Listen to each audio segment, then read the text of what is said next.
ಶ್ರೀ ಗುರುಭ್ಯೋ ನಮಃ. ಹರಿ ಓಂ.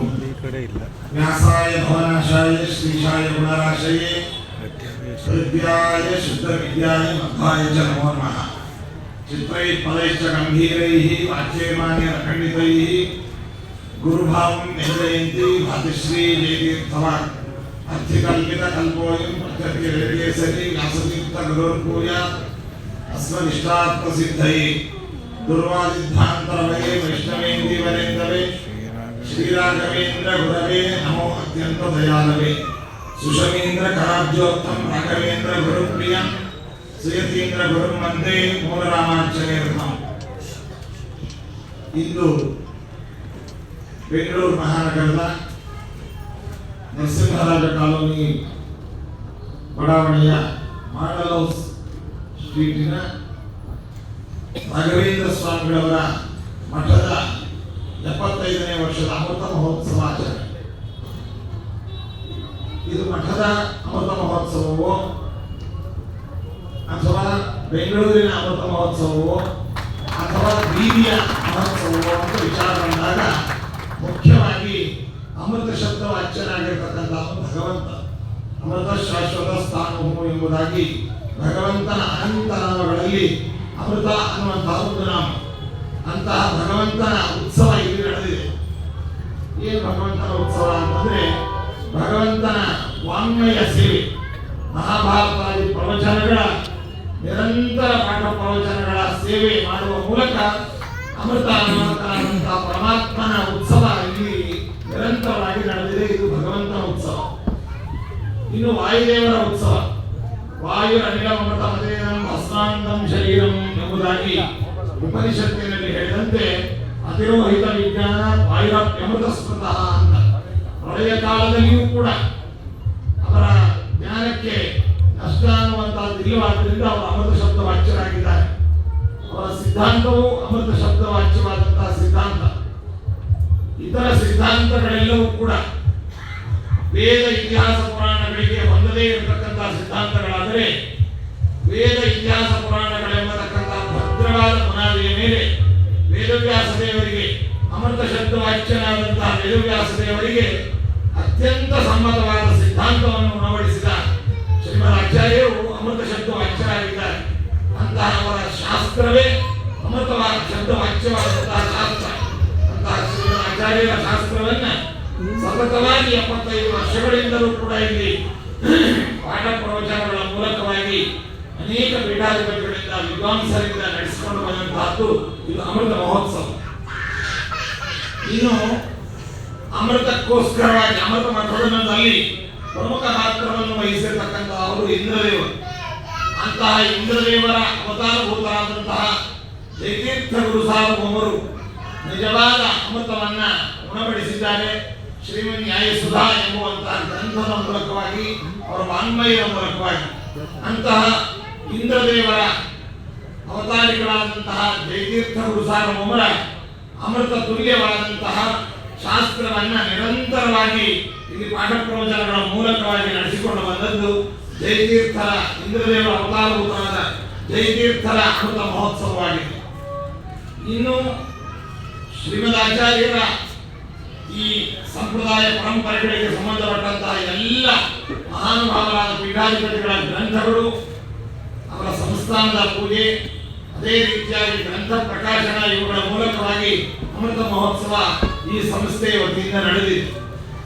ಮುಖ್ಯವಾಗಿ ರಾಘವೇಂದ್ರ ಸ್ವಾಮಿಗಳವರ ಮೂಲ ವೃತ್ತಿಕಾ ವೃಂದಾವನ ಸ್ಥಾಪನೆಯಾಗಿ 75 ವರ್ಷಗಳಿಂದಲೂ ಕೂಡ ಇಲ್ಲಿ ಭಕ್ತರು ತಮ್ಮ ನೆಚ್ಚಿನ ಆರಾಧ್ಯ ಗುರುಗಳ ಆರಾಧನೆಯನ್ನ, ಪೂಜೆಯನ್ನ, ದರ್ಶನವನ್ನ, ಪ್ರಸಾದವನ್ನ, ಅವರ ಶಾಸ್ತ್ರದ ಶ್ರವಣವನ್ನು ಮಾಡುವ ಮೂಲಕ ಎಲ್ಲರೂ ಕೂಡ ನಿಜವಾಗಲೂ ಕೂಡ ಒಂದರ್ಥದಲ್ಲಿ ಅಮೃತರಾಗಿದ್ದಾರೆ. ಅಂತಂದ್ರೆ ಇವತ್ತು ಈ ದೇಹ ಶಾಶ್ವತವಲ್ಲ, ಆದರೆ ಈ ನಶ್ವರವಾದಂತಹ ದೇಹ ಭಗವಂತ ನಮಗೆ ನೀಡಿದರೂ ಕೂಡ ನಮಗೆ ಶಾಶ್ವತವಾದ ಅಮೃತದ ಒಂದು ಪಡೆಯುವಿಕೆಗೆ ಕಾರಣವಾದಂತಹ ತತ್ವಜ್ಞಾನ ರೂಪವಾದಂತಹ ಅಮೃತದ ಉಣಬಡಿಸುವಿಕೆ ಈ ಸಂಸ್ಥೆಯಿಂದ ಆಗಿದೆ. ಆದ್ದರಿಂದ ಇಲ್ಲಿ ಶ್ರವಣ ಮಾಡಿದವರೆಲ್ಲರೂ ಕೂಡ ಒಂದರ್ಥದಲ್ಲಿ ಅಮೃತರಾಗಿದ್ದಾರೆ.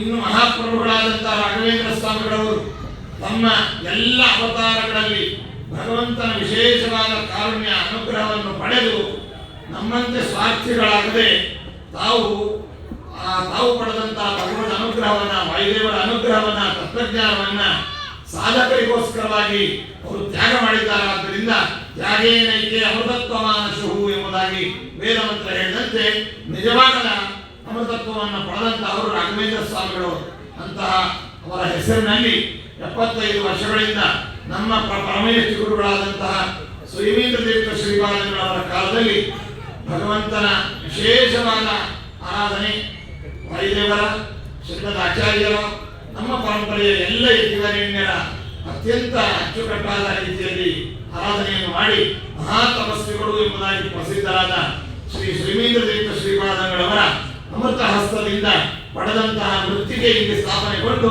ಅಮೃತ ಮಹೋತ್ಸವವನ್ನು ಆಚರಿಸ್ತಾ ಇದೆ. ಆದ್ದರಿಂದ ಇದು ಅತ್ಯಂತ ಹೆಮ್ಮೆಯ ಸಂಗತಿ ಮತ್ತು ಇದೊಂದು ನಮ್ಮ ಬೆಂಗಳೂರು ಮಹಾನಗರದ ಇತಿಹಾಸದಲ್ಲಿ ಇದು ಪ್ರಾಚೀನವಾದಂತಹ ಈ ಮಠಗಳಲ್ಲಿ ಈ ಎನ್ಆರ್ ಕಾಲೋನಿಯ ಮಠವೂ ಕೂಡ ಒಂದಾಗಿದೆ ಎಂಬುದನ್ನು ಈ ಸಂದರ್ಭದಲ್ಲಿ ಹೇಳ್ತಾ, ಇದು ಅಮೃತ ಸುವರ್ಣ ರಜತ ಮಹೋತ್ಸವವನ್ನು ಆಚರಿಸಿಕೊಂಡು ನಮ್ಮ ಪೇಜಾವರ ಸ್ವಾಮಿಗಳವರ ನೇತೃತ್ವದಲ್ಲಿ ರಜತ ಮಹೋತ್ಸವದ ಆಚರಣೆ ಆಯಿತು.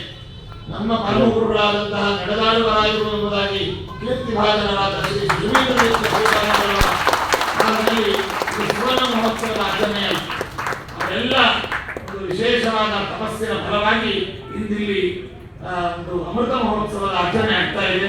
ಇಂತಹ ಸಂಸ್ಥೆ ಪ್ರಮಾಣೋತ್ಸವವನ್ನು ಕಂಡು, ಸಹಸ್ರಮಾನವನ್ನು ಕಂಡು, ಇದು ನಿಜವಾಗಲೂ ಬೆಂಗಳೂರು ಮಹಾನಗರದಲ್ಲಿರುವ ರಾಯರ ಎಲ್ಲ ಶಾಖಾ ಮಠಗಳ ಒಂದು ಮಾದರಿಯಾಗಿ ಈ ಮಾಡೆಲ್ ಹೌಸ್ನ ಒಂದು ಬೀದಿಯಲ್ಲಿರತಕ್ಕಂತಹ ಈ ಮಠ ಹೇಗೆ ಮಠ ಇರಬೇಕು. ಮಠ ಅಂತಂದ್ರೆ ಹಣ ಸಂಗ್ರಹಕ್ಕಾಗಬಾರ್ದು, ಅಥವಾ ಕೇವಲ ಊಟೋಪಚಾರಗಳಿಗಾಗಬಾರ್ದು, ಅಥವಾ ಕೇವಲ ದರ್ಶನಕ್ಕಾಗಬಾರ್ದು. ನಿಜವಾದ ದರ್ಶನವಾಗಬೇಕು. ಯಾವ ದರ್ಶನ? ತತ್ವಜ್ಞಾನದ ದರ್ಶನವಾಗಬೇಕು ಅನ್ನುವಂತಹ ಮಾದರಿಯನ್ನು ತೋರಿಸಿಕೊಟ್ಟು ಪಾಠ ಪ್ರವಚನಗಳ ಮೂಲಕವಾಗಿ, ಪೂಜಾರಾಧನೆಗಳ ಮೂಲಕವಾಗಿ, ಅನ್ನ ಸಂತರ್ಪಣೆಯ ಮೂಲಕವಾಗಿ, ಗ್ರಂಥ ಪ್ರಕಾಶನದ ಮೂಲಕವಾಗಿ, ಅನೇಕ ಸಾಮಾಜಿಕ ಕಾರ್ಯಗಳ ಮೂಲಕವಾಗಿ ಅಮೃತ ಮಹೋತ್ಸವವನ್ನು ಆಚರಿಸಿ ಅತ್ಯಂತ ಮಾದರಿಯಾಗಿದೆ. ಆದ್ದರಿಂದ ಇದು ಮಾಡೆಲ್ ಹೌಸಿನ ಬೀದಿಯಲ್ಲಿರ್ತಕ್ಕಂತಹ ಮಠ ನಿಜವಾಗಲೂ ಕೂಡ ಮಾಡಲಾಗಿದೆ ಎಂಬುದನ್ನು ಈ ಸಂದರ್ಭದಲ್ಲಿ ಹೇಳ್ತಾ, ಇಂದಿನ ಎಲ್ಲ ಪದಾಧಿಕಾರಿಗಳು, ಸಂಸ್ಥಾಪಕ ಪದಾಧಿಕಾರಿಗಳು, ನಂತರದ ಪದಾಧಿಕಾರಿಗಳು, ಪ್ರಸ್ತುತ ಪದಾಧಿಕಾರಿಗಳು ಎಲ್ಲರೂ ಕೂಡ ಹರಿವಾಯು ಗುರುಗಳಲ್ಲಿ ವಿಶೇಷವಾದ ಭಕ್ತಿಯನ್ನು ಉಳ್ಳವರಾಗಿ ತಮ್ಮ ಎಲ್ಲ ಕಾರ್ಯಗಳನ್ನು ಕೂಡ ಬದಿಗೊತ್ತಿ ರಾಯರ ಸೇವೆಗೆ ತಮ್ಮನ್ನು ತಾವು ತೊಡಗಿಸಿಕೊಂಡು ಅಚ್ಚುಕಟ್ಟಾದ ಶ್ರೀಮಠದ ಸಂಪ್ರದಾಯ ಪದ್ಧತಿಗಳನ್ನು ಪಾಲಿಸಿಕೊಂಡು ಬಂದು ಅತ್ಯಂತ ಮಾದರಿಯಾಗಿದ್ದಾರೆ ಅಂತ ಈ ಸಂದರ್ಭದಲ್ಲಿ ಹೇಳ್ತಾ, ಈ ಸಂಸ್ಥೆಯ ಪ್ರತ್ಯಕ್ಷವಾಗಿ ಪರೋಕ್ಷವಾಗಿ ಇದರ ಬೆಳವಣಿಗೆಗೆ ಕಾರಣರಾದಂತಹ, ಇದು ನಡೆಯುವಂತಹ ಧಾರ್ಮಿಕ ಚಟುವಟಿಕೆಗಳಿಗೆ ಕಾರಣರಾದಂತಹ ಎಲ್ಲರನ್ನು ಮತ್ತೊಮ್ಮೆ ನಾವು ಅಭಿನಂದಿಸಿ ಎಲ್ಲರಿಗೂ ಶುಭವಾಗಲಿ ಎಂಬುದಾಗಿ ರಾಘವೇಂದ್ರ ಸ್ವಾಮಿಗಳವರ ಆಶೀರ್ವಾದವನ್ನು ಈ ಮೂಲಕವಾಗಿ ಗಮನಿಸ್ತಾ ಅವರಿಗೂ ಶುಭವನ್ನು ಕೊಡ್ತಾ ಇದ್ದೇನೆ. ಸರ್ವೇ ಜನ ಸುಖಿನೋ ಭವಂತು, ಸಮಸ್ತ ಸನ್ಮಂಗಳಾನಿ ಭವಂತು.